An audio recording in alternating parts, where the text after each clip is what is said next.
Hi. இந்த video என்னத்துக்குண்டா, என்னென்ன விஷயங்கள்ல நான் ரொம்ப லோவா இருக்கேன், என்னென்ன விஷயத்துல நான் ரொம்ப லோவா ஃபீல் பண்ணுறேன், அண்ட் அதை பற்றி தான் இந்த வீடியோவில் நான் சொல்லலான் இருக்கேன், அதை டாக்குமெண்ட் பண்ணலான் இருக்கேன். ஸோ மேபி இந்த வீடியோவில் நீங்கள் பர்சனலாக கனெக்ட் ஆகலாம். நீங்கள் இந்த விஷயங்களை நீங்கள் லெக்காக இருக்கிற மாதிரி ஃபீல் ஆனீங்கன்னா இந்த வீடியோ உங்களோட பர்சனலாக கனெக்ட் ஆகும். ஸோ இந்த வீடியோ என்னத்துக்குண்டா, மேபி நான் இந்த ஃப்யூச்சரில் இந்த இந்த விஷயங்களை நான் ஓவர் கம் பண்ணி இம்ப்ரூவ் ஆகியிருந்தால் இந்த வீடியோ ஃப்யூச்சரில் கோ பேக் பண்ணி பார்க்குறதுக்கு இது ரொம்ப யூஸ்ஃபுல்லாக இருக்குன்னு நினச்சி தான் அந்த வீடியோ நான் ரெக்கார்ட் பண்ணுறேன். ஸோ பார்ப்போம் இம்ப்ரூவ் ஆகிருக்கேனா இல்லையான்ட்டு ஃப்யூச்சரில் பார்ப்போம். ஸோ இந்த இந்த இந்த விஷயங்களை நான் லோவாக இருக்கேன்டா. நான் முக்கியமாக அஞ்சு விஷயத்தில் நான் ரொம்ப லோவாக ஃபீல் பண்ணுற மாதிரி நான் நினைக்கிறேன். இந்த 5 விஷயத்தில் மட்டும்தான் நான் லோவாக இருக்கேன்டா அப்படி இல்லை, பட் அந்த முக்கியமாக இந்த 5 விஷயத்தில் நான் ரொம்பவே லோவாக ஃபீல் பண்ணுறேன். ஓகே, என்னென்ன முதலாவது விஷயம்டா, கம்யூனிகேஷன் ஸ்கில் வந்து ரொம்பவுமே எனக்கு லோவாக தான் இருக்குது.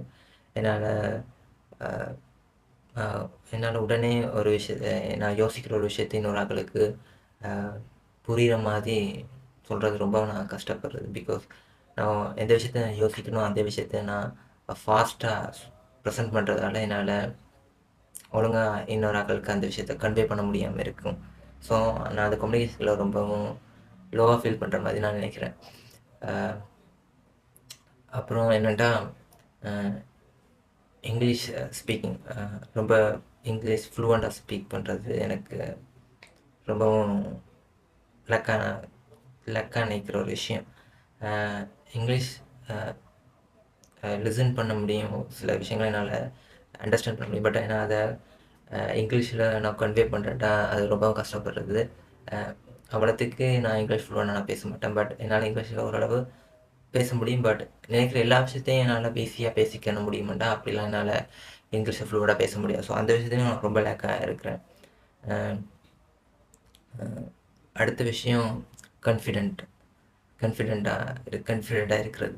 இந்த விஷயத்தில் நான் ரொம்ப லோவாக ஃபீல் பண்ணுறேன். எப்படின்ட்டு பார்த்தீங்கன்னா, ரீசெண்டாக எனக்கு டான்ஸ் சென்றால் ரொம்ப இன்ட்ரெஸ்டான ஒரு விஷயம். டான்ஸிங் பண்ணுறது ரொம்ப இன்ட்ரெஸ்டான விஷயம். டான்ஸ் ப்ரோக்ராம்ஸ் பண்ணுறதுனா ரொம்ப இன்ட்ரெஸ்டான விஷயம். பட்டு ரீசெண்டாக நான் டான்ஸ் காம்படிஷனில் ஒரு பர்ஃபார்மன்ஸ் செய்யும்போது என்னால் ஸ்டெப்ஸ் எல்லாம் மறக்க துவங்கிட்டேன். பிகாஸ் ஸ்டேஜ் ஃபியர் இருக்கிறதால நான் அந்த இடத்துல பிளாங்க் அவுட் ஆகி எந்த ஸ்டெப்பெல்லாம் நான் மறக்க துவங்கிட்டேன். ஸோ என்னோட கான்ஃபிடென்ஸ் ரொம்ப லோவாக இருக்கும். என்ன தான் எனக்கு ஒரு விஷயம் பிடிச்சிருந்தாலும் என்னால் அந்த இடத்துல ஒழுங்காக ப்ரெசென்ட் பண்ண முடியாமல் இருக்கிற மாதிரி என்னோட கான்ஃபிடென்ஸ் லெவல் ரொம்ப குறைவாக இருக்கிறதா நான் ஃபீல் பண்ணுறேன். ஸோ இந்த விஷயத்த நான் ரொம்ப லேக்காக ஃபீல் பண்ணுறேன்.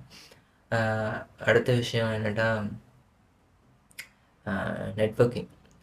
நெட்வொர்க்கிங்கிற ஒரு விஷயம். ஒரு புதுசாக ஆக்களோட நெட்வொர்க் பண்ணுறது, ஒரு புதுசாக ஆக்களோட என்கேஜ் பண்ணுறதுனா எனக்கு ரொம்ப கஷ்டமான ஒரு விஷயம். பிகாஸ் நான் பேசிக்காகவே ஒரு இன்ட்ரோவர்ட்டாக இருக்கிறதால யாரோடையும் டக்குன்னு என்கேஜ் ஆக மாட்டேன். அது ரொம்ப கஷ்டமாக இருக்கும் எனக்கு. ஈவன் எனக்கு அந்த விஷயம் உண்மையாகவே அந்த பர்சன் ரொம்ப முக்கியமாக இருந்தால் கூட என்னால் அவங்களோட இன்ட்ராக்ட் பண்ணுறது ரொம்ப கஷ்டமாக இருக்கும். ஸோ நான் நெட்வொர்க்கிங்லேயும் ரொம்பவும் லோவாக ஃபீல் பண்ணுற மாதிரி நினைக்கிறேன். அடுத்ததாக என்னென்னா, என்ன பார்த்தாலே உங்களுக்கு தெரியும், நான் ரொம்பவும் வெயிட் லோவான ஆள். மசில்ஸ் இருந்தால் அப்படின்லாம் இல்லை, நான் ரொம்ப வெயிட் லோவான ஒரு ஆள். அந்த விஷயத்துலேயும் நான் லேக்காக தான் ஃபீல் பண்ணுறேன். அதுவும் நான் அந்த விஷயத்துலேயும் நான் ரொம்ப கான்ஃபிடென்ஸ் அடி வாங்குது. அந்த வெயிட் கெயின்லாம் அப்படி ஒன்றுமே இல்லை. என்னோடய வெயிட் ரொம்ப லோவான வெயிட்டில் இருக்கிறவன் தான் நான். ஸோ இவ்வளவு 5 விஷயந்தான் நான் ரொம்ப லேக்காக ஃபீல் பண்ணுற விஷயங்கள். ஸோ இந்த விஷயங்கள்லாம் நான் ஓவர் கம் பண்ணுறதுக்கு சில விஷயங்கள் பண்ணுறேன்னான்னு கேட்டால் சில விஷயங்கள் பண்ணுறேன். நான் சில விஷயங்கள் இன்னுமே ஸ்டார்ட் பண்ணாமல் இருக்கேன். வெயிட்டில் கெயின் பண்ணுறதுக்கு ஜிம் ஸ்டார்ட் பண்ணேன்னா அப்படிலாம் இல்லை. ஜிம் போவேன், இடையில நின்றுவேன். கன்சிஸ்டன்சியாக நான் பண்ணுறது இல்லை. பட் ஃப்யூச்சரில் மேபி நான் போவேன். பிகாஸ் நான் அதை ஓவர் கம் பண்ண நினைக்கிறேன். அந்த இன்செக்யூரிட்டி நான் ஓவர் கம் பண்ண நினைக்கிறேன். ஸோ பார்ப்போம் ஃப்யூச்சரில் நான் அது பண்ணுறேன்னா இல்லையான்ட்டு. சில விஷயங்களுக்கான ப்ராக்டிஸ் பண்ணுறேன், சில விஷயங்களுக்கு கொஞ்சம் கொஞ்சமாக கற்றுக்கிறேன், சில விஷயங்களை இம்ப்ளிமெண்ட் பண்ணுறேன். பட் ஒவ்வொரு பீரியட்ல நான் அது இம்ப்ரூவ் பண்ணியிருக்கேனா இல்லையான்ட்டு பாப் பார்ப்போம். இந்த வீடியோவில் நான் பார்ப்போம். ஸோ இதோட நீங்கள் பர்சனலாக கனெக்ட் பண்ணிட்டுருந்தீங்கடா அண்ட் நீங்களும் என் இடத்துல நினைக்கிறீங்க. ஸோ அதுக்கு நீங்கள் ட்ரை பண்ணுறீங்களா இல்லையாண்டு உங்கள் மனசில் நீங்கள் கேட்டு பாருங்கள். ஸோ இந்த வீடியோ நான் ரெக்கார்ட் பண்ண போகலான்ட்டு நான் பார்த்தேன். Okay, thank you.